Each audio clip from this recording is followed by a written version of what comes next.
श्री कृष्णा श्री कृष्णा श्री कृष्णा श्री कृष्णा। गुरुर्ब्रह्मा गुरुर्विष्णु गुरुर्देवो महेश्वरः गुरु साक्षात् परं ब्रह्म तस्मै श्री गुरवे नमः।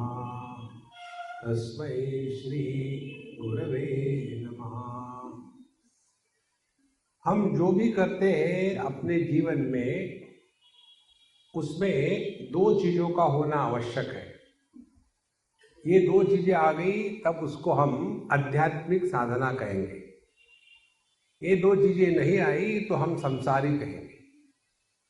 दो चीजें हैं, किसी भी कार्य के साथ निष्कामता होनी चाहिए, लेकिन निष्प्रयोजनता नहीं होनी चाहिए। हम जो कर रहे, क्या प्रयोजन है उसका पता नहीं, करे जा रहे। देखो, जो भी करते क्या प्रयोजन है, यह जो प्रयोजन समझ में आएगा तो पूरा अध्यात्म गले उतरेगा। तो हमको शास्त्रों में, विशेष करके भगवत गीता में 4 योगों के बारे में बताया है। कर्मयोग, अध्यात्म या आत्म संयमो योग, भक्ति योग और ज्ञान योग। तो ये जो करना है निष्काम हो करके, कर्म निष्कामता से करने हैं, योग निष्कामता से करना है, भक्ति निष्कामता से करनी है, और ज्ञान में तो कामना हो ही नहीं सकती। लेकिन प्रयोजन क्या है पता नहीं, सब कर रहे, हम भी कर रहे हैं। जिसको कहते हैं भेड़ बकरी की चाल।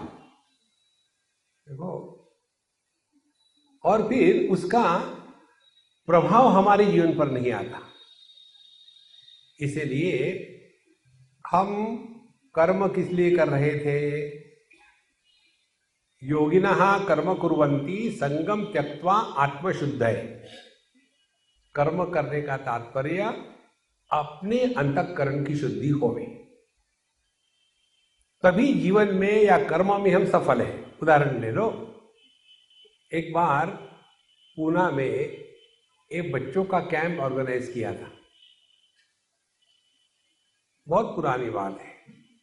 और जिन बच्चों ने ऑर्गेनाइज किया था, जवान लड़के लड़कियां, 50 बच्चों के लिए उन्होंने ऑर्गेनाइज किया। एक स्कूल को हायर किया, और जब दिन आया तो 50 के जगह में 250 बच्चे आ गए, 5 टाइम्स। जैसे इतने सारे बच्चे आ गए तो ये जो ऑर्गेनाइजर थे, सब के सब एक दूसरे को ब्लेम करने लग गए, और मैं तमाशा देख रहा था। फिर जब देखा कि ये ज्यादा ही भड़क रहा है तो हमने कहा, देखो ये फ्रंट डेस्क जो है, ये 2-4 पेरेंट को बैठा देते, हम लोग बात करेंगे। हम कमरे के अंदर में गए, बैठे ऐसे गोलाकार। हमने कहा, देखो भाई, हम लोग ये जो कर रहे हैं, ये सफल हुआ या सफल नहीं हुआ कैसे पता चलेगा? हमारा जीवन सफल हुआ या नहीं हुआ, हम जो जीवन जी रहे हैं उसमें कृतकृत्यता आई या नहीं आई, किसको जाके पूछेंगे? देखो, जैसे हमने खाना खाया तो किसी और को जाके पूछेंगे क्या, एक्सक्यूज मी, बताना मेरा पेट भर गया क्या? नहीं, हमको ही जानना है। तो जो कर्म हम कर रहे हैं, वह कर्म सफल हुआ या नहीं हुआ कैसे जाने? हम आज तक जो जिए हैं, धर्म के नाम पर, योग के नाम पर, भक्ति के नाम पर और ज्ञान के नाम पर, उसमें सफलता आई या नहीं आई? तो मैंने जब उन बच्चों को पूछा, हमने कहा एक एक वॉलेंटियर एक एक लाइन में बतावे कि ये कैंप सफल हुआ या नहीं हुआ। तो पहले ने कहा, ऑलरेडी सफल हो गया, देखो इतने बच्चे आ गए। शांत हो जा, धीरे से धीरे से। दूसरा कहता, कहाँ का सफल हो गया? 50 की अरेंजमेंट है, 250 बच्चे आ गए, कैसे उनको खिलाएंगे पिलाएंगे? तीसरे ने कहा, ये सब इसके कारण हुआ, ये ज्यादा नहीं चाहता था। ब्लेम गेम पॉलिटिक्स के जैसा शुरू हो गया। तो हमने कहा आपको सबको तो पता है, चलो लग जाओ काम में। बोले नहीं, आप भी बताओ, आप क्या समझते हैं, ये सफल हुआ कि नहीं हुआ। हमने कहा सुनो, फिर हमारी बात सुननी है तो कोई भी काम करने के पहले जो उत्साह था, जो काम करते समय और काम होने के बाद वही उत्साह की लेवल यदि बनी रहे तो कर्म सफल हुआ। यदि उत्साह से प्रारंभ किया, जब कर्म हो रहा है तो दांत खा रहे एक दूसरे पर, फ्रस्ट्रेट हो रहे हैं, और जब कर्म पूरा हो गया तब कान पकड़े, इसके बाद कभी नहीं करेंगे, तो समझ लेना ये टोटल फेल्यूर है। देखो संतो, हमने यदि अपना जीवन, तुलसीदास जी महाराज कहते हैं, धर्मते विरति जोगते ज्ञाना ज्ञान मोक्ष प्रद वेद बखाना। यदि हमने धर्म का जीवन जिया है तो कैसे पता चलेगा हमारे हृदय में वैराग्य का निर्माण हुआ कि नहीं। धर्म का अनुष्ठान यदि हम करते हैं जीवन में तो वैराग्य का प्रकट होना स्वाभाविक है। यदि वो वैराग्य प्रकट नहीं हुआ तो हम धर्म के नाम पर कुछ उचापत कर रहे थे। देखो, इसीलिए जो हम कर रहे हैं, चाहे कर्म हो, चाहे योग हो, चाहे भक्ति हो, चाहे ज्ञान हो, इसका प्रयोजन क्या है? प्रयोजन एक ही है। योगिनः कर्म कुर्वन्ति संगम त्यक्त्वा आत्मशुद्धये। अपने अंतःकरण की शुद्धि, ये जीवन का लक्ष्य है। ध्यान से सुनो, जितने भी अनुभव होते हैं, अच्छे या बुरे, वो सब के सब अनुभव केवल अपने मन पर ही होते हैं। जहां मन नहीं, वहां का अनुभव नहीं होता। देखो, ये बात हमने शायद आपको बताई थी, बहुत सिंपल है। एक बार हमारे पैर को कुछ लग गया था, तो डॉक्टर ने जब वहां लोकल एनेस्थीसिया देकर के ऑपरेशन किया, तो हम देख रहे थे कि वो काट रहे हैं कि हमको दर्द नहीं हो रहा। कारण क्या? वो जो हमारा अंगूठा, वो केमिकल मेडिटेशन में था, इसीलिए वहां मन का प्रवेश निषेध था। तो लोकल एनेस्थीसिया देने के कारण वहां मन ने प्रवेश नहीं किया। हम देख रहे हैं हमारे अंगूठे को काटा जा रहा है, उसमें से खून निकल रहा है, हमको कुछ नहीं हो रहा है। इससे तात्पर्य क्या निकला? देखो, हम आपको एक सिंपल टेक्निक बताते हैं। आप यदि आध्यात्मिक जीवन जीना चाहते हो, हम ये नहीं कहे रिलीजियस जीवन, आध्यात्मिक जीवन, तो एक ही सिद्धांत जीवन में उतारना। अपने जीवन के हर एक अनुभूति से कुछ ना कुछ सीखते रहो। देखो, अब हम आपको एक होमवर्क भी देते हैं और गारंटी देते हैं कि आप नहीं करोगे। जो अच्छे विद्यार्थी होते हैं वो टीचर की बात कभी नहीं मानते। जो अच्छे बच्चे होते हैं वो बाप की बात कभी नहीं मानते। आप सब अच्छे हो। देखो, एक बढ़िया डायरी लेना, एकदम नई, ऐसे नहीं कि पुराने फटे पिछले साल के बच्चों की जो कॉपी आई थी उसमें से पत्ते फाड़ करके बना लेना, नई खरीद लेना। और रोज सोने के पहले भगवान के सामने बैठना 2 मिनट के लिए, या अपने बिस्तर में बैठना और लिखना, आज मैंने क्या सीखा। ये उस डायरी का नाम हो, आज मैंने क्या सीखा। और रोज केवल एक बात सीखनी है, एक बात। तो 365 दिनों में कितनी बातें सीखोगे? 365। When we learn from the experiences of our life, we grow wise. When we don't learn from our experiences of life, we grow old and otherwise. जो व्यक्ति अपनी अनुभूतियों से सीखता है वही समझदार होता है। जो अपने अनुभूति से नहीं सीखता उसको भगवान भी नहीं सिखा पाएंगे। इसीलिए हमने पहले दिन बताया था, गुरु यह बाहर रहने वाला व्यक्ति नहीं होता। गुरु ये हमारी अपनी सीखने की क्षमता, सीखने की जिज्ञासा, सीखने का प्रयत्न, इन तीनों को मिला करके गुरु तत्व अपने हृदय में प्रकट होता है।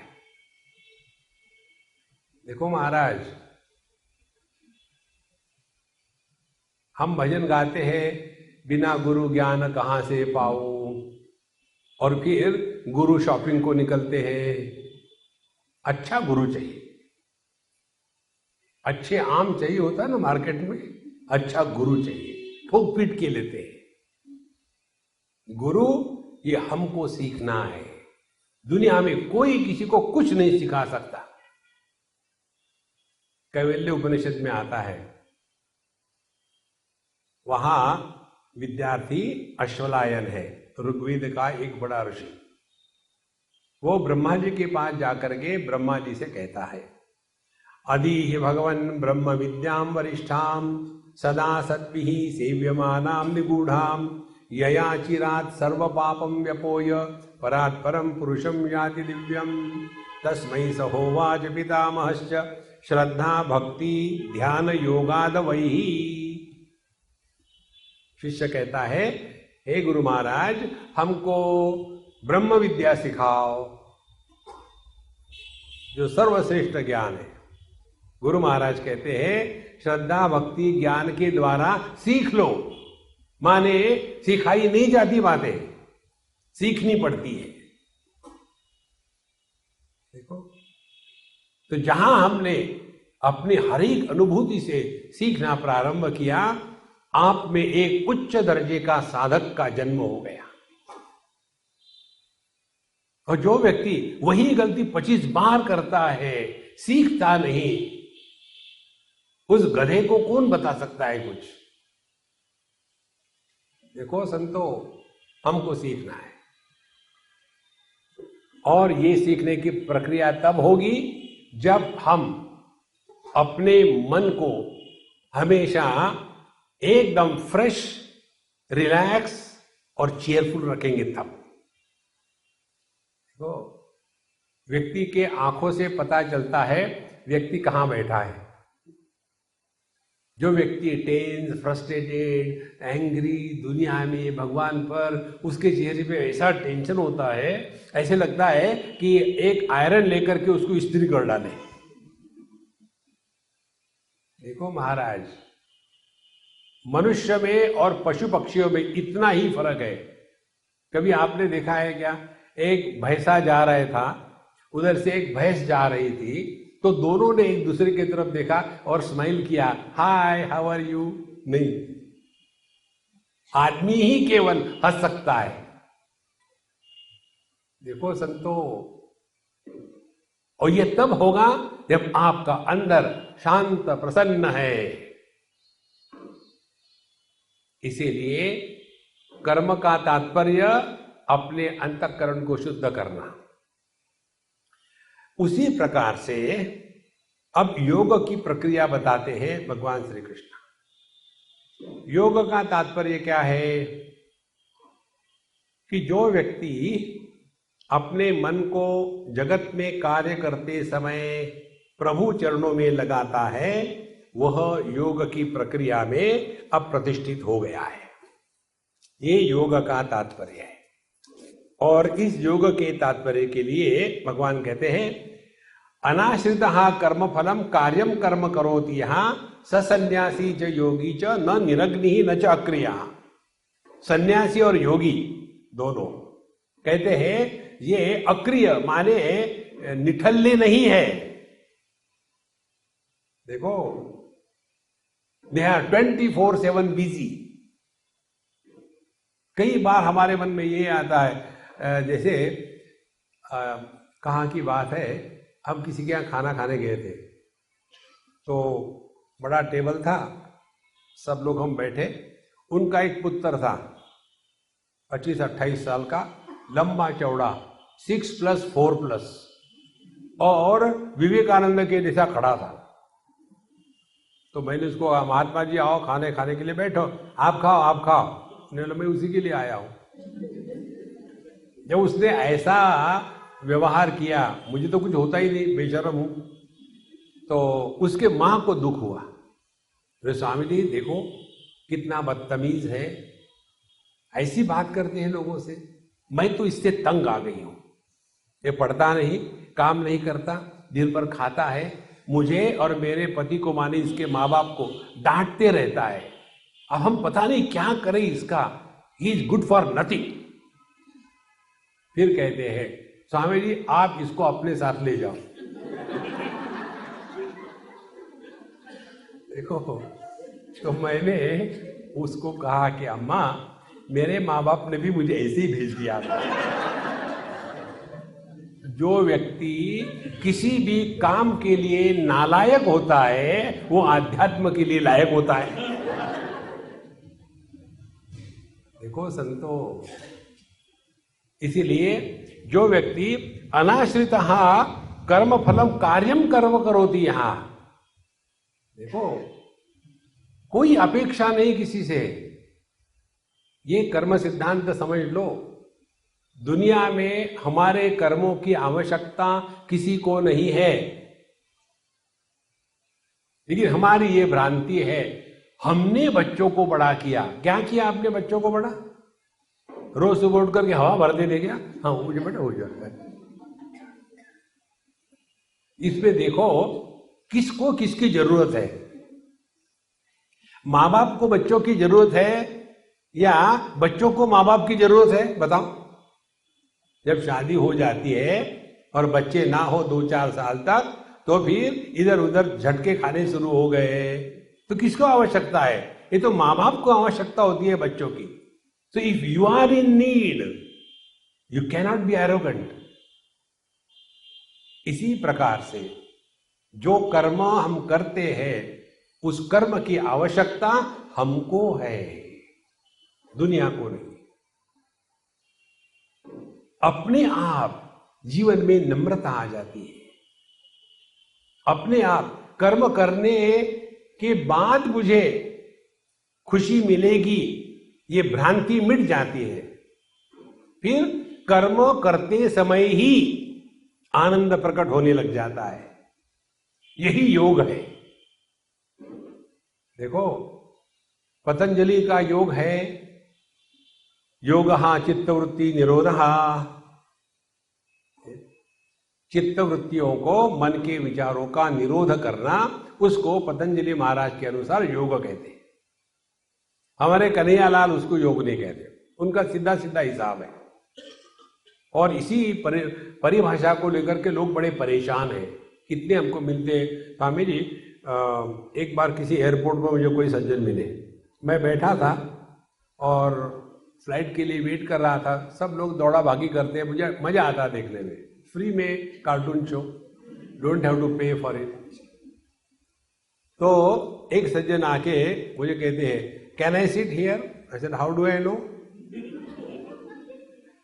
हम अंग्रेजी बोलते तो है, लेकिन शब्दों का प्रयोग ठीक नहीं। उसने क्या कहना चाहिए था, मे आई सिट हियर और कैन आई सिट हियर? देखो, अंग्रेज की टांग तोड़ दी। तो फिर वो बैठ गया, कहता है, do you deal in meditation? हमने कहा, wholesale, no retail. Do you deal in meditation? तो मुझे कहते हैं आगे, I am doing meditation for last 30 years। हमने कहा, that is your problem. No, एक ही सवाल है, जब मैं मेडिटेशन के लिए बैठता हूं तो मेरा मन इधर उधर बहुत भटकता है, तो मैं क्या करूं? भटकने दो। नो, लेकिन मन भटकना नहीं चाहिए ना, तो फिर क्या करो? मेडिटेशन मत करो। लेकिन हमारे गुरु ने कहा मेडिटेशन करो, बोले फिर करो। फिर मन का क्या है? भटकने दो। देखो, हमारे प्रश्नों का कोई तात्पर्य नहीं होता। मुझे ये बताओ, आप समझो आंखों के डॉक्टर के पास गए और डॉक्टर को कहा, डॉक्टर साहब जब मैं आंखें खोलता हूं तो सब ठीक दिखता है, ये कोई परेशानी है क्या? ठीक नहीं दिखता तो परेशानी है। फिर ईएनटी के पास चले गए। ईएनटी मालूम है ना आपको? ईएनटी के डॉक्टर माने जो आपका कान पकड़ करके नाक से पे करने को बताते हैं और पे ना करो तो गला काटते हैं, ईएनटी। देखो, उसके पास चले गए और उसको कहा कि डॉक्टर साहब मुझे कानों से ठीक सुनने को आता है, फिर काहे को आए? इसी प्रकार से यदि मन में विचार आते हैं तो कौन सी खराबी है कि विचार नाक में आने चाहिए, खर करके निकाल दिए। देखो संतो, और इसी चक्कर को लेकर के जिंदगी भर परेशान रहते हैं। हमारे कन्हैया लाल का योग देखो, इस योग का जीवन में अवतरण होना चाहिए। भगवान कहते हैं, तम विद्या दुख संयोग वियोगम योग संजितम स निश्चयेन योक्तव्य योग अनिर्विण्ण चेतसा। देखो, तम विद्या दुख संयोग, उसको जानो जब जीवन में दुख आते हैं, वियोगम, लेकिन हम दुखी नहीं होते। उसके लिए साधना क्या है? एक ही साधना, निश्चयेन योक्तव्य, रिफ्यूज टू बी मिजरेबल। अपने जीवन में दुख आने के बाद दुखी होना या दुखी नहीं होना, ये चॉइस हमको भगवान ने दिया है। एक्सरसाइज योर फ्रीडम, वो योग है। और ये योग करने के लिए आपको कोई आसन की जरूरत नहीं है। देखो, जितने भी आसन है ना, सब के सब एनिमल आसन है। भुजंगासन, कुक्कुटासन, गर्दभासन, उष्ट्रासन, एक भी है मनुष्यासन। आपको क्या मालूम है स्वामी जी? एक है शवासन, मरो। असली बात यह है कि जीवन में दुख सभी के आते हैं। हम अपने दुख का कारण किसी अन्य को बता सकते हैं और हम उसमें एक्सपर्ट हैं। मैं पति हूं तो मेरे दुख का कारण पत्नी, सिंपल बात है। मैं पत्नी हूं तो दुख का कारण पति, तो पावन सीताराम। यदि मैं बाप हूं तो दुख का कारण बच्चे। देखो, दुख का कारण आप किसी को बताओ, एग्रीड, लेकिन हम सभी के सभी दुखी अपने चॉइस से होते हैं। रिफ्यूज टू बी मिजरेबल, ये योग है। और ये योग करने के लिए आपको कहीं जाना नहीं, कहीं आना नहीं। देखो, जब बिना बुलाए दुख हमारे पास आ जाते हैं, इसी प्रकार से बिना बुलाए सुख भी आ जाएंगे। You relax. लेकिन हम सुख पाने के लिए सबसे ज्यादा दुखी होते हैं। फ्रेंड, कितनी सहज बात है। और इसके लिए पहले ही श्लोक में भगवान बताते हैं 6वें अध्याय के, अनाश्रितः कर्म फलम। जब आप जो कुछ कर रहे हैं, इससे मुझे क्या मिलेगा, ये भ्रांति दिमाग से निकाल डालो। ध्यान से सुनना, हम सभी के सभी दुखी होते हैं समय की कमी के कारण नहीं। जब समय ज्यादा होता है तब दुखी। बुढ़ाओ लोग ज्यादा दुखी होते हैं, बच्चे नहीं दुखी होते। बच्चों को टाइम कहाँ है दुखी होने के लिए? वो क्या कर रहे हैं ये मतलब नहीं है, बिजी है। और हम बुढ़ाओ लोग, जाऊं तो जाऊं कहां, बाढ़ में जाओ। देखो महाराज, अपने आप को इतना बिजी रखो कि मरने की फुर्सत ना मिले। मृत्यु आ गई तो ले, वेट ए मिनट, बिजी हूं। देखो महाराज, तब जीवन का आनंद आता है। और इसके लिए हमने कल आपको बताया था, एक सिंपल बात है, अपने बचपन को वापस लौट के ले आओ। और बच्चा वो होता है जो सीखता है। सीखो, कुछ ना कुछ सीखो। जयपुर में एक हमारी अम्मा है, पति पत्नी दोनों 70, 75, 80 नॉट आउट है। अभी बैटिंग जोरदार चल रही है और उनके जो पुत्र है सब एक्सपोर्ट हो गए। Those who are not fit to live in India they live India. Hindustan में रहने के लिए हिम्मत चाहिए। तो उनके यहाँ मैं जब जाता हूँ तो वो जो अम्मा है 75 के करीब होगी, इतनी बिजी रहती है, उसको किसी के लिए कुछ टाइम ही नहीं है। और क्या करती है वो, उसने बोनसाई प्लांट्स का कोर्स करके अपना एक बोनसाई गार्डन बनाया है घर में, और साल में 2-3 बार अपने बोनसाई के प्लांट्स का एग्जीबिशन करती है। उसको कितने अवार्ड मिले उसने, और वो हर प्लांट के बारे में ऐसी बताती है जैसे आप माता है अपने बच्चों के बारे में बताती है, इतना प्यार से। और वो शरीर से तो कुछ नहीं कर सकती बूढ़ी होने के कारण, तो नौकरों को लगा करके ऐसा करो वैसा करो, ये करो वो करो, खड़ी होकर के दिन भर बिजी। तो मैंने उनके पति को पूछा कि महात्मा जी, अम्मा तो बिजी रहती है, फिर आप क्या करते हो? बोले मैं खुश रहता हूं। देखो, जब अम्मा बिजी नहीं रहती तो ये पति पावन मुश्किल में आ जाते हैं। ठीक है, और पैसा ले लो, वहीं रहो। देखो कितनी खुशी की बात है, कीप योर सेल्फ ऑक्युपाइड। एक तो ऐसी, दूसरी बात ऐसी है, अपने आप को उपासना में लगा दो। देखो वो मनाचे श्लोक जो आता है उसमें आता है, उपासनेला दृढ़ता दबावे, करो उपासना। इसका एक उदाहरण दूं आपको। ये पूना के पास चिंचवड़ है, वहां की बात है। एक बुढ़ाऊ अम्मा थी, अब नहीं रही वो। मैं उनके यहाँ जाता था, सत्संग होता था उनके फर्स्ट फ्लोर पर। और एक दिन सत्संग हो गया, वो आके सीढ़ी पर बैठती थी। वो ऐसी इस स्टैंड के जैसी थी, एल शेप, बूढ़ी थी एकदम, हड्डी को चमड़ी में लपटा हुआ, बीच में मांस था ही नहीं, एकदम बारीक है, इतनी बिजी, उसको टाइम ही नहीं किसी चीज के लिए।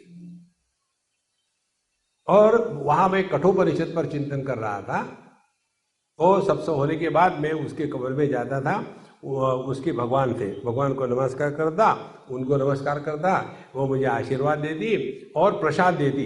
2 चीनी के दाने और 1 बूंद दूध, प्रसाद हो गया। और मुझे उस दिन कहा उन्होंने, स्वामी जी आज आप विट्ठल विट्ठल का भजन कितना सुंदर गा रहे थे कि मुझे एकदम आनंद आ गया। मैंने पूरे लेक्चर में एक बार भी विट्ठल नहीं गा था, लेकिन वो ऐसी मस्त हो गई अपने में। सुबह 5 बजे से लेकर के जो उसका दिन शुरू हो जाता था, उठ करके पहले सूर्य भगवान को नहलाएगी। देखो इतना सा चम्मच, और उस पर थोड़ा सा पानी और एक फूल को उसमें डुबोएगी। उसकी उम्र थी 96 की बात बता रहा हूं मैं। ऐसे करके ऊपर भी नहीं देख सकती क्योंकि एल शेप थी, तो ऐसा करके सूर्य को नहला दिया, फिर दूध लिया, उसको नहला दिया। इतनी बिजी। जब उसके ग्रैंड चाइल्ड की शादी हो रही थी तो उसने कहा ऐसे करो, तुम शादी करके यहाँ आ जाना, मैं तुमको आशीर्वाद दूंगी, क्योंकि मुझे अभी भगवान को भागवत सुनानी है, नहीं तो वो बोर हो जाएंगे। वो भगवान को भागवत ऐसी सुनाती थी जैसे मैं आपसे बोल रहा हूं, उस प्रकार से उसके जीवन में परमात्मा के सिवा कुछ नहीं था। बोर होने का सवाल ही नहीं। देखो हम बोर होते हैं इसीलिए पहुंच जाते हैं, अरे गुप्ता जी क्या कर रहे हैं? यार मैं बिजी हूं, तुम कैसे आ गए?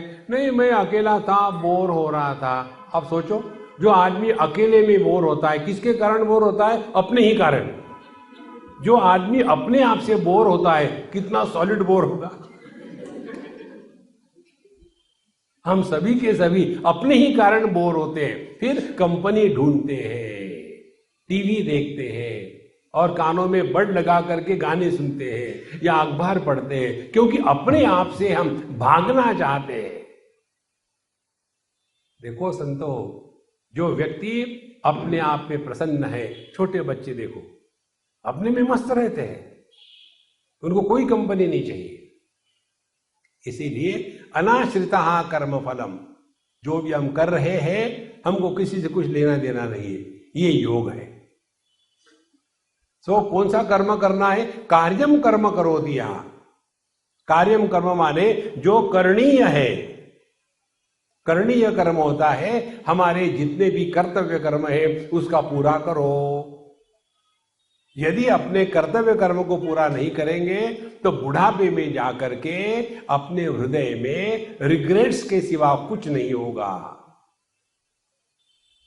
जैसे आप सभी लोग पढ़े लिखे हो, अच्छे घर के हो, जब बच्चे थे तब आपने पढ़ाई लिखाई की, तब जाकर के आपके मिडिल एज में आप ठीक हो। इसी प्रकार से मिडिल एज में जाकर के यदि अपने आप को इस अध्यात्म के क्षेत्र में रखे तो बुढ़ापा सुंदर होगा। जैसे बचपन में जवानी को सुधारने के लिए पढ़ाई करते हैं, उसी प्रकार से इस जवानी में आने के बाद बुढ़ापे को सुधारने के लिए अध्यात्म तब से शुरू करना है।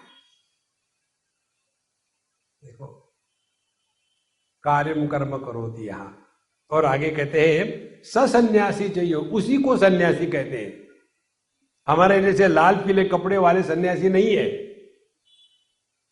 देखो महाराज, हम लोग टेलर मेड सन्यासी।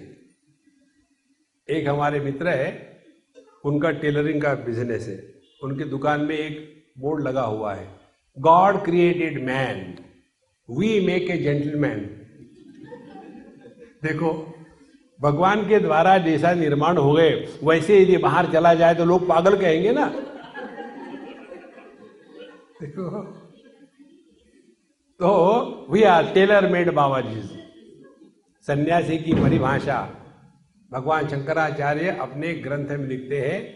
उस ग्रंथ का नाम है सदाचार। उसमें कहते हैं देहन्यासो ही सन्यासः नैव काषाय वाससा ना हम देहो महात्मेति निश्चयम ज्ञान लक्षणम। देहन्यासा ही सन्यासा, देहात्म भाव का जिसने त्याग कर दिया है वही सन्यासी। और देहात्म भाव का त्याग करना माने क्या? दो बातें, जिसके कोई पोजीशन नहीं, जिसके कोई रिलेशन नहीं। जब तक हम देहात्म भाव से बैठे हैं तभी तक हमारे पास पोजीशंस होते हैं, रिलेशंस होते हैं। इसीलिए संन्यास दीक्षा जब होती है ना, तो संन्यास दीक्षा में एक विरजा होम करते हैं हम लोग, और उसमें हमने अपना पिंडदान स्वयं किया है। तो फॉर ऑल प्रैक्टिकल पर्पजेस हम मुर्दे हैं, हमको छूना मत, छूओगे तो जाके नहा लेना। देखो, अब मुर्दे का कुछ होता है क्या दुनिया में? देहन्यासो ही सन्यासा नैव काषाय वाससा, देन नाहम देहो, निश्चय, फर्म अबाइडेंस इन दिस ट्रुथ। ये है योग की प्रक्रिया। देखो महाराज, लेकिन हमारे लिए योग क्या हो जाता है? आप ये करो तो ये हो जाएगा। ये योग को लेकर के पूरे दुनिया में जितनी मजा की बात हो रही है उसका कोई अंतर है। हम एलए में थे, कैलिफोर्निया में, हमारा कुछ चल रहा था वहाँ प्रोग्राम। तो एक अंग्रेज आई, उसने कार्ड दिया, मैंने पढ़ा कार्ड, उसका नाम था कुछ तो भी, और उसने लिखा था, क्या करती है वो, योगा अंडर ट्री। तो मैंने पढ़ा, रख दिया, क्या बोलना है इसमें। इसने पूछा, Swami ji what do you do? I said I also teach yoga. Really? एकदम खुश हो गए। What yoga? Yoga on the tree.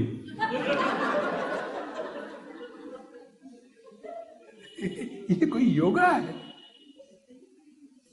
मैंने मूर्खता की पराकाष्ठा है, वो योगा नहीं है। यहां बताते हैं भगवान, सन्यासी च योगी च। योगी माने वो नहीं कि जो twisting the body but not straightening the mind. देखो, अपने मन को ठिकाने पर रखना, यही योग का तात्पर्य है। और ये जब होगा तदा द्रष्टुः स्वरूपे अवस्थानम, तब जाकर के हम अपने स्वरूप पे निष्ठावान हो जाएंगे। तो सन्यासी च योगी च न निरग्नि ही। निरग्नि का तात्पर्य है सन्यासी को अग्नि को स्पर्श करने का अधिकार नहीं है, इसीलिए सन्यासी अपना खाना नहीं बना सकता, इसीलिए सन्यासी को जलाते नहीं मरने के बाद, या तो जल समाधि देते हैं या तो जमीन में गाड़ देते हैं। अग्नि का तात्पर्य है कर्म।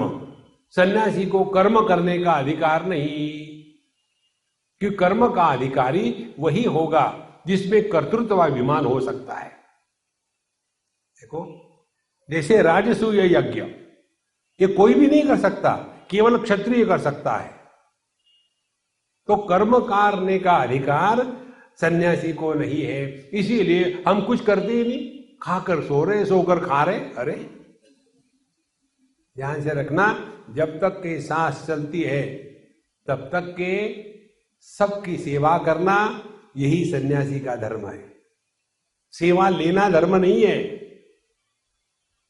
देखो संतो, इससे आपको एक सिद्धांत समझ में आएगा, सर्वम परवशम दुखम, सर्वम आत्मवशम सुखम, एतद् विद्यात् समासेन लक्षणम सुख दुःखयोः।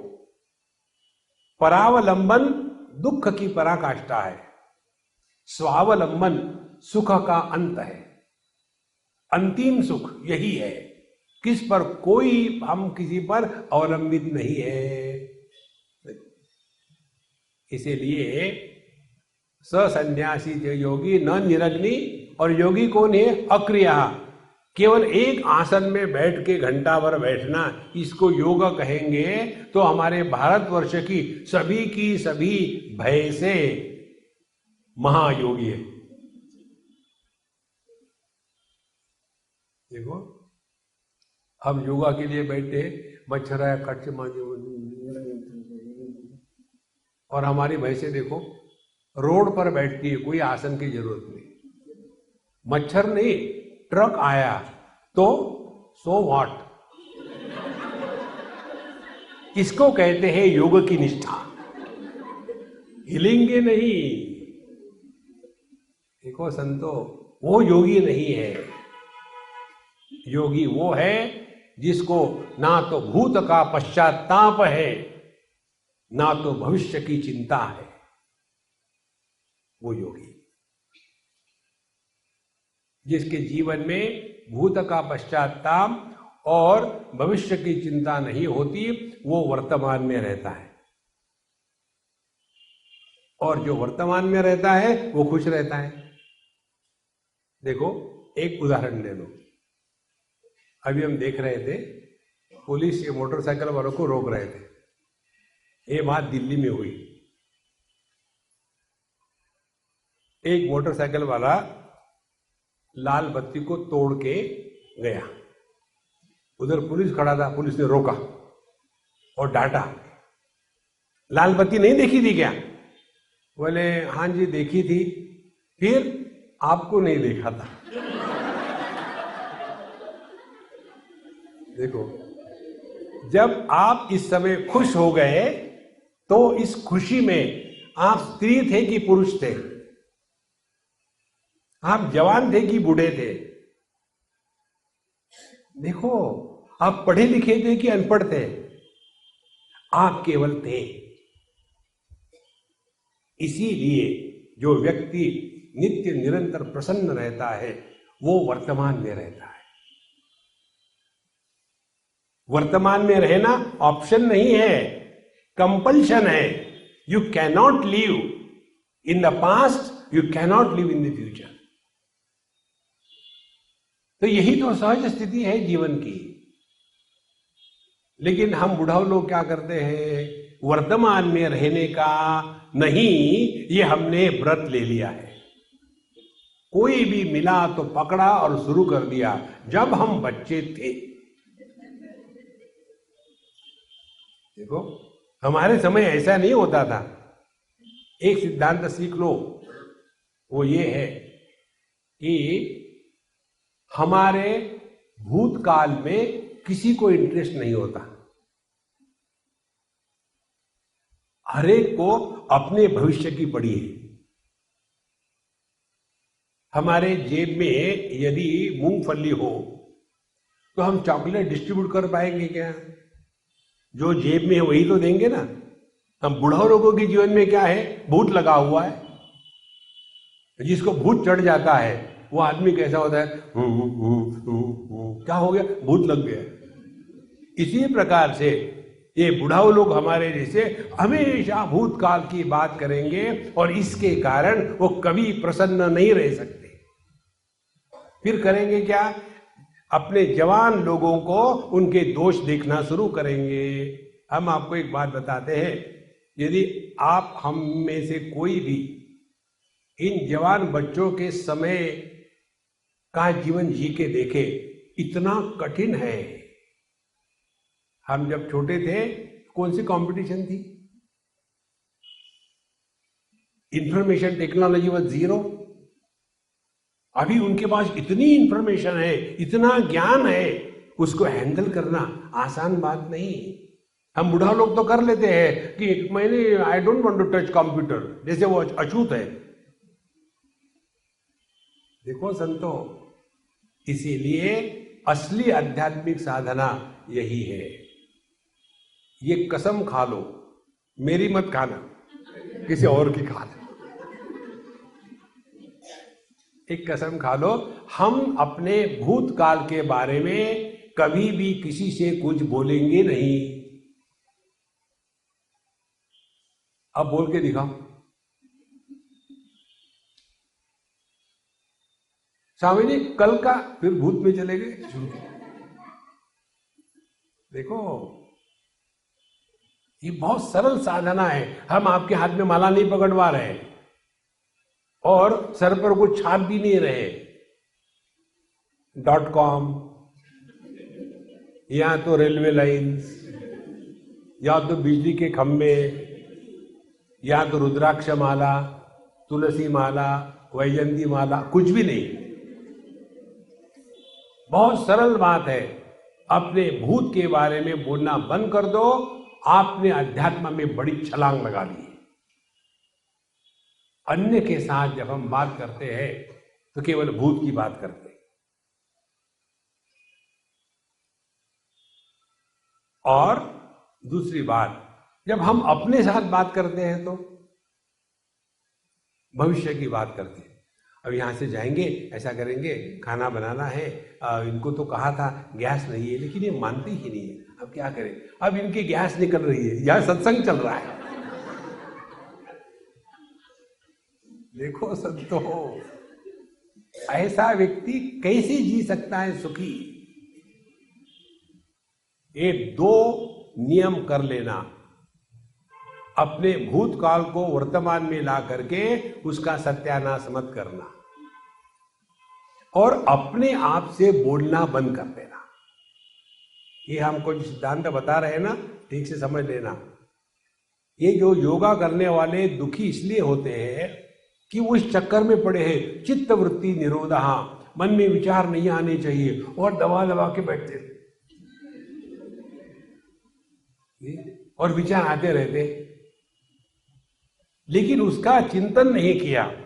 ध्यान से सुनना, जैसे हम लोग घर से जब बाहर निकलते हैं तो कपड़े पहन के निकलते हैं ना बाहर, कि बिना कपड़े पहन के निकलते हैं, उसी प्रकार से मन से जब विचार या वृत्तियां निकलती है तो शब्दों के कपड़े पहन करके निकलती है।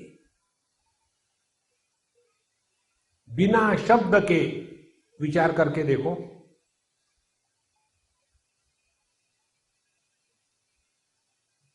You cannot. हम करते क्या है, अपने आप से बोल रहे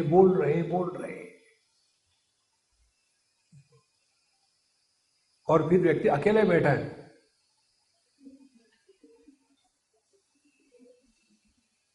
ये क्या हो रहा है, अपने आप से बोले जा रहा है।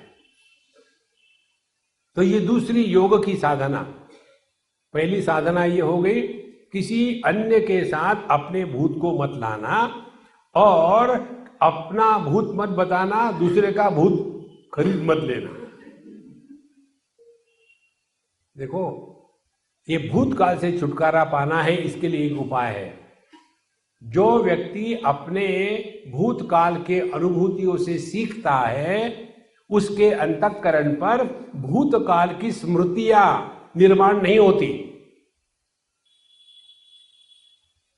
और ये स्मृतियों का जो बोझा है वही अपना व्यक्तित्व है। मन में स्मृतियों को बनने मत देना, वही गंदगी है मन की। जैसे बचपन में कभी ना कभी हमने अग्नि को स्पर्श किया, तो उससे हमने बचपन में ही सीख लिया, अग्नि को स्पर्श करो तो जलाता है। ये हमने सीख लिया। सीखने के कारण अग्नि के प्रति हमारे मन में राग द्वेष है क्या? नहीं, क्योंकि हमने सीखा है। इसी प्रकार से अपने जीवन के कोई भी अनुभूतियां हो, उससे सीखना प्रारंभ करो, तो आपके मन पर संस्कार निर्माण नहीं होंगे। यह है योग साधना। देखो, नहीं तो वही बात, एक हम आपको उदाहरण देते हैं। हम ऑस्ट्रिया में थे, वियन्ना में। वियन्ना बहुत बड़ा पुराना शहर है यूरोप का। वहाँ हमारी रिट्रीट पूरी हो गई 5-6 दिन की, और आखिरी दिन उन्होंने रखा था हमको घुमाने के लिए, ले गए। बोले स्वामी जी, यहाँ जो भी लोग आते हैं तो ये राजमहल है, ये इसका उसने राजा ने जो जो सामान इस्तेमाल किया था वो रखा है, सब कुछ है, तो देखेंगे। हमने कहा आप मुझे कंपल्सन करोगे, देखूंगा, मुझे चॉइस है क्या? बोले आज बिल्कुल चॉइस है। हमने कहा चलो, हम लोग मार्केट प्लेस में जाते हैं,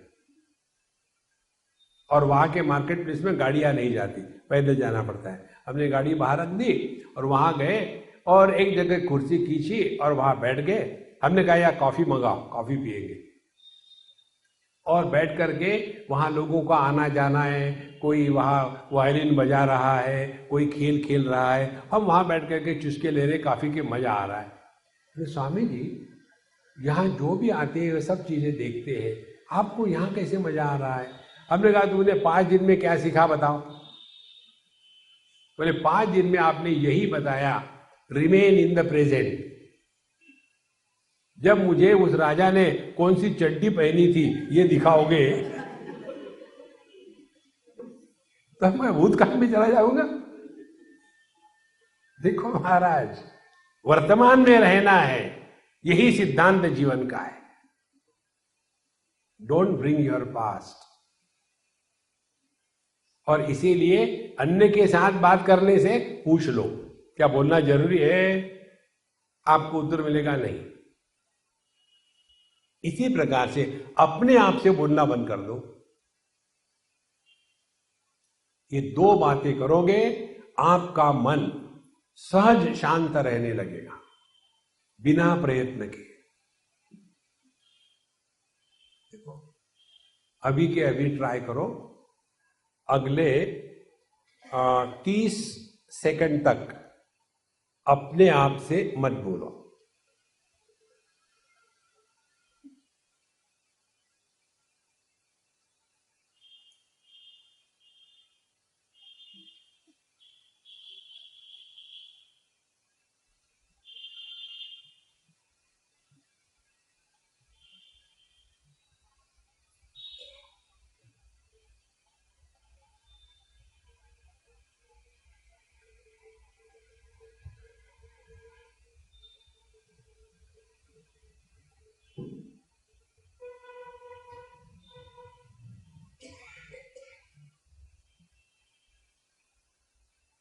ओवर। अब देखो क्या हो गया अपने में। पहली बात, हमारा शरीर स्थिर हो गया था। दूसरी बात, हमारी सांसें हल्की फुल्की हो गई थी। तीसरी बात, हम भविष्य काल में नहीं गए थे। ये यदि हम 30 सेकंड कर सकते हैं तो प्रयत्न करो तो 40 सेकंड होगा, 50 सेकंड होगा, 1 मिनट होगा। धीरे धीरे धीरे, जैसे एक बालक चलना सीखता है, पहले वो केवल हवा में हाथ पैर हिलाना सीखता है और फिर करवट बदलता है और फिर जमीन पर तैरने लग जाता है, फिर रेप्टाइल के जैसे रेंगने लग जाता है, फिर घुटनों पर आकर के थोड़ा थोड़ा खिसकना सीखता है, फिर दीवार को पकड़ करके खड़ा होना सीखता है, फिर मम्मी की साड़ी पकड़ करके धीरे धीरे चलना सीखता है। ये किसी बच्चे ने मम्मी को पूछा है क्या, मम्मी मम्मी जब तुम छोटी बच्ची थे ना कैसा सीखा चलना? कोई पूछता है बच्चा? अपने आप ढूंढ के निकालो। स्वामी जी साधना कैसी करनी है? ये कोई उपमा है? प्याज काटो, देखो महाराज, find out your own ways. जब आपको ये बात समझ में आएगी कि सबकी सब समस्या हमने अपने मन का कभी ध्यान नहीं दिया। देखो, हम लोग अपने घर का कितना ध्यान रखते हैं, घर का पेंटिंग ठीक हो, घर के सामने गार्डन हो, गार्बेज ना हो। पहले आपका बेंगलुरु जो है गार्डन सिटी था, अब वो गार्बेज सिटी हो गया है। उसको ठीक रखते हैं। फिर घर का फर्नीचर अच्छा होना चाहिए, साफ सफाई होनी चाहिए। उसके बाद हम खाना अच्छा खाते हैं, ऑर्गेनिक फूड होना चाहिए। कितने नखरे, कपड़ों का मैचिंग होना चाहिए, पैरों के नाखून का रंग लाल, वो कुर्ता लाल, नीचे का जो भी होता है पैजामा वो लाल, उसके बाद हाथों के नाखून वो भी लाल, .com भी लाल, पर्स भी लाल, कार भी लाल और दिमाग भी लाल। मैचिंग कितना ध्यान देते हैं, लेकिन हमने कभी अपने मन की तरफ ध्यान दिया है? हमने अपने मन को संवारने का कभी कुछ प्रयत्न किया है आज तक? हमको तो यही लगता है मन में विचार आते हैं इसीलिए हम विचारवान हैं। ये तो ऐसे ही हो गया, क्योंकि पेड़ है इसीलिए बगीचा है? नहीं, पेड़ बगीचे में भी होते हैं और जंगल में भी होते हैं। तो जंगल में चले जाओ तो डर लगता है, वहां कोई भी हिंस्र प्राणी आ सकता है, हम भाग जाते हैं। लेकिन बगीचे में जब गए तो आहा, आनंद आ गया, वहां कोई ना कोई लड़की मिल जाएगी, टाइम पास हो जाएगा।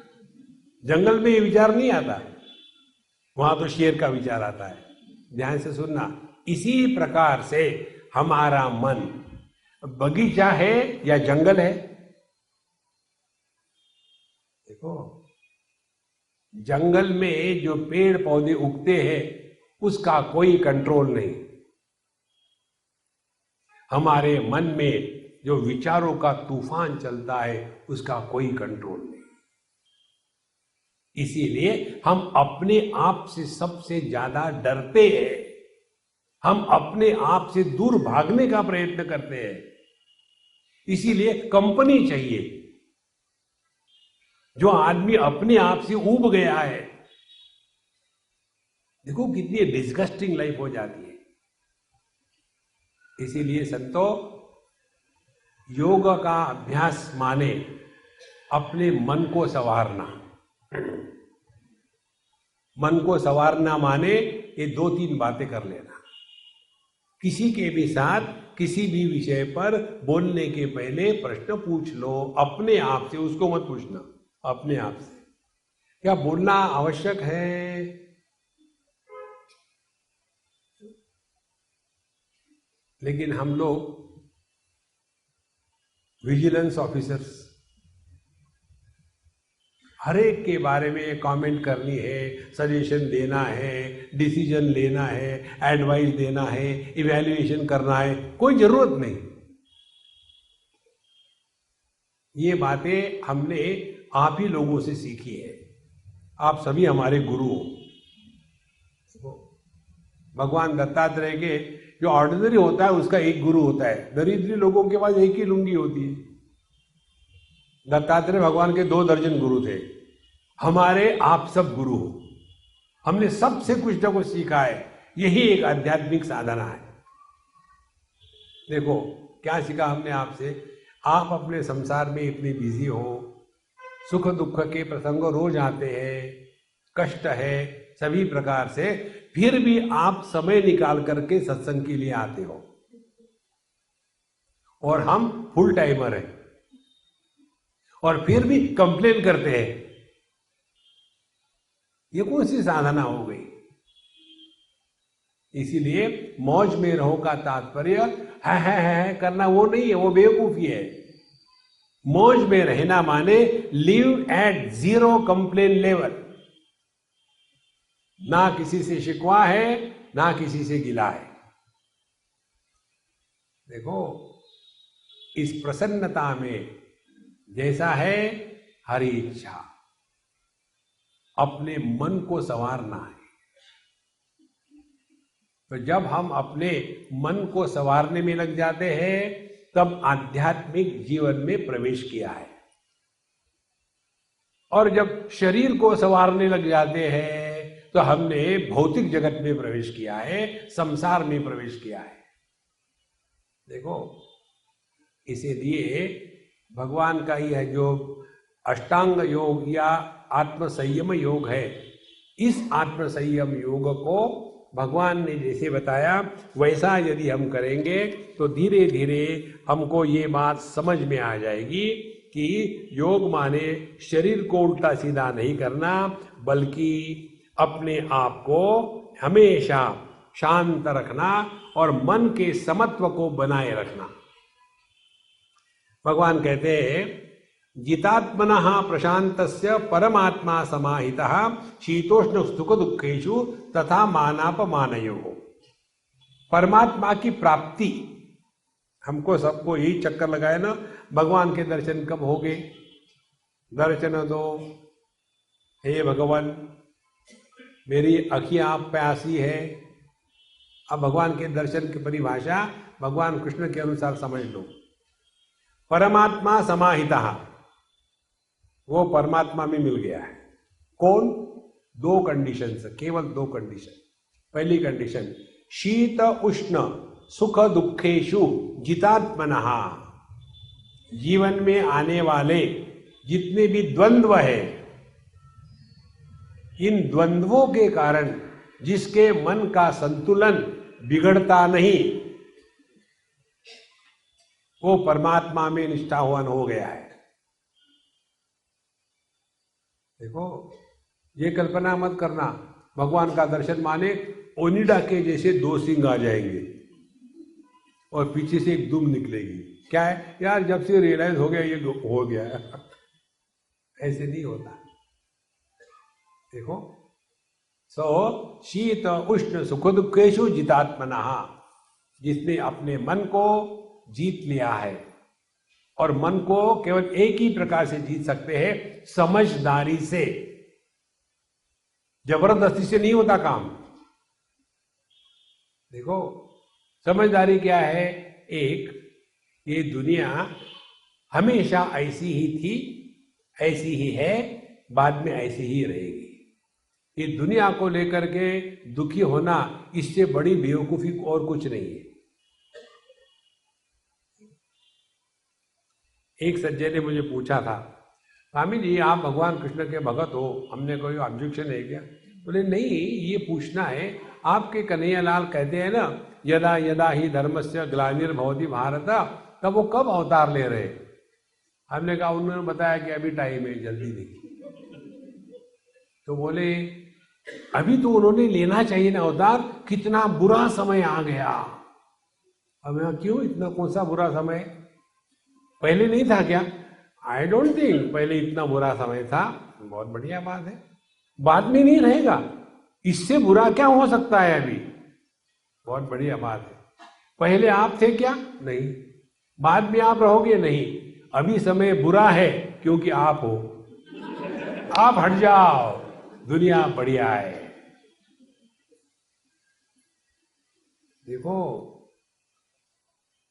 अपने को सुधारना, अपने में परिवर्तन लाना और अपने में परमात्मा का दर्शन करना, यह आध्यात्म शास्त्र है। जो दुनिया का उद्धार करने के लिए निकलते हैं वो समाज सेवी है। समाज सेवा अध्यात्म नहीं है, स्पष्ट समझ लो।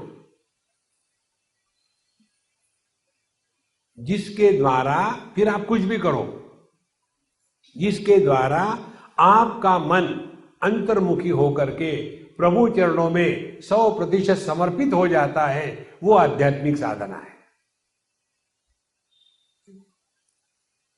ये तो कबीर जी जैसे कहते हैं, हाथ में माला फिर रही है, मुंह में जबान फिर रही है और दिमाग दुनिया में घूम रहा है, ये कोई स्मरण होता है भगवान का? देखो, इसीलिए परमात्मा की उपलब्धि माने जीवन में आने वाले द्वंद्वों के द्वारा हमारे मन का संतुलन बिगड़ता नहीं। परमात्मा मिल गए। दूसरी महत्व की बात बताओ आपको, ये जो भगवान का दर्शन के चक्कर में पड़ते हैं लोग, उससे कुछ नहीं होता।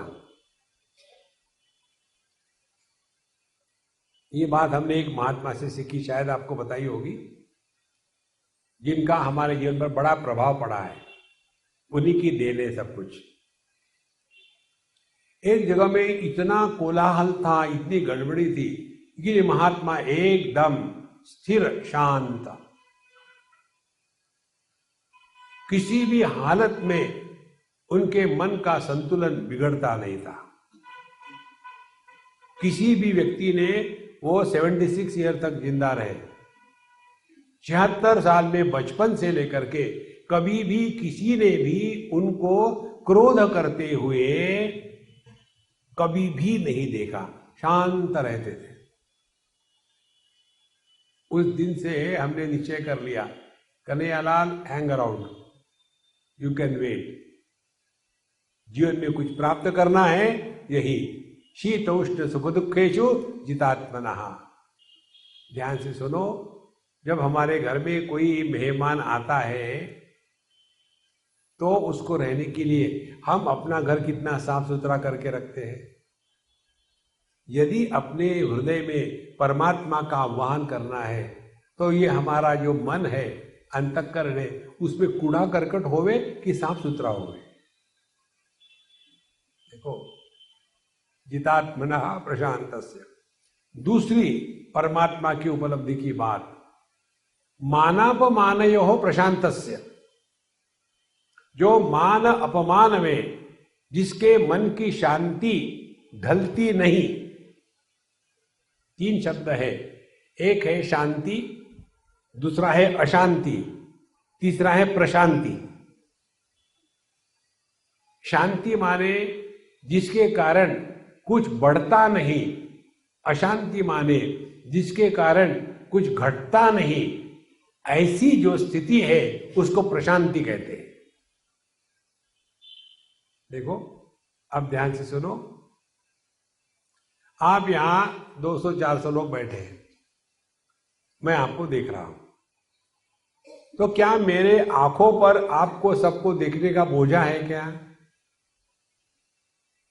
और आप सब निकल गए तो क्या मेरे आंखों की कोई हानि हो गई? देखो, यदि आपके होने का प्रभाव मुझ पर पड़ा और आपके नहीं होने का प्रभाव मुझ पर पड़ा तो मैं संसारी हूं। ये सिद्धांत अपने में लगा लो। मन में अच्छे विचार आए बुरे विचार आए, मन को कोई फर्क नहीं पड़ता। इसी प्रकार से शुद्ध चैतन्य में चाहे जागृत अवस्था आके चली जाए कुछ नहीं मिला, स्वप्न आकर के चला जाए कुछ नहीं मिला, सुषुप्ति है कुछ नहीं खोया, समाधि लगी कुछ भी नष्ट नहीं हुआ। यह जो स्थिति है मानापमानयोः प्रशांतस्य, कोई वंदो कोई निंदो, कोई कैसे कहो रे, राम सांगे प्रीत बांधी होत जैसे होत रे। यह जो अपने जीवन की सहज स्थिति है, इसमें निष्ठावान होकर के जीवन बिताना, इसको कहते हैं योग की प्रक्रिया। योगा करने से आपकी उम्र बढ़ जाएगी। क्या करोगे उम्र बढ़ा करके? देखो, किसी को यदि कर्ज करना है तो ये आशीर्वाद देना मत किसी को, या तुम्हारी उम्र लंबी हो जाए और सफर करो। और क्या है, बुढ़ापे में कोई एंजॉय करता है क्या? देखो, इसीलिए संतो, instead of adding years to your life, add life to every moment of your life. जीवन परिपूर्णता से जिए, मस्त होकर के, चुस्त होकर के, व्यस्त होकर के और शांत होकर के जीना, यही योग है। और ये सबके लिए संभव है। ऐसे नहीं कि उसके लिए कोई विशेष अधिकारी चाहिए। और ऐसा करते करते योगी कहते हैं, योगी युंजीत सततम आत्मानं रहसि स्थितः। फिर ऐसा योगी अपने आप को इस प्रकार की साधना में रहते रहते रहसि स्थितः, ध्यान से सुनना, रोज एक आध घंटा अपने ही घर में सबसे अलग होकर के केवल अकेले शांत रहो। कुछ पढ़ने को मत लेना, लिखने को मत लेना और बोलने को नहीं, कुछ नहीं, केवल 1 घंटा, नहीं संभव 15 मिनट एकदम शांत बैठो, कुछ नहीं करना है।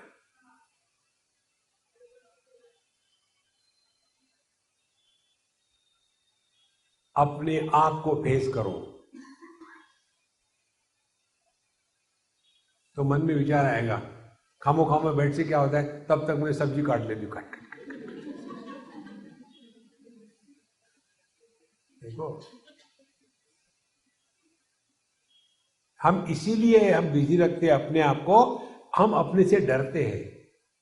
गिव इट ए ट्राई, रहस्य स्थिता, रहस्य वाले एकांत में धीरे धीरे हम अपने मन की कमियां सब समझ लेंगे। और जब मन को ठीक से समझ लो तो हमने आत्मैव आत्मनो बंधु आत्मैव रिपुरात्मनः, फिर जो हमारा मन हमारे लिए दुश्मन है, वही मन हमारे लिए हमारा एक दोस्त बन जाता है। दुश्मन वो है जिसके कारण हम परेशान हैं, दोस्त वो है जिसके कारण हम प्रसन्न हैं। अब देखो, हम अपने मन के कारण परेशान हैं या प्रसन्न हैं? परेशान होंगे तो प्रश्न पूछेंगे, प्रसन्न होए तो मौज में रहेंगे। यही भगवत गीता का चिंतन है। ये तो वो बाल की खाल मत निकालना। गीता में ज्ञान बताया है कि भक्ति बताई है कि विशिष्ट अद्वैत बताया है कि द्वैत बताया, ये बाबा जियों को झगड़ा करने दो, आप तो अपना मस्त रहो बस। पूरी भगवत गीता का यही तात्पर्य है कि हम जीवन में एक ऐसे रहे कि हमारे माध्यम से प्रभु प्रकट हो जाए। और प्रभु के प्राकट्य की परिभाषा ये है, जितात्मनः प्रशांतस्य परमात्मा समाहितः शीतोष्ण सुख दुखेषु तथा मानापमानयोः। ओम पूर्णमदः पूर्णमिदं पूर्णात् पूर्णमुदच्यते पूर्णस्य पूर्णमादाय पूर्णमेवावशिष्यते। ओम शांति शांति शांति। हरि ओम। श्री गुरुभ्यो नमः। हरि ओम।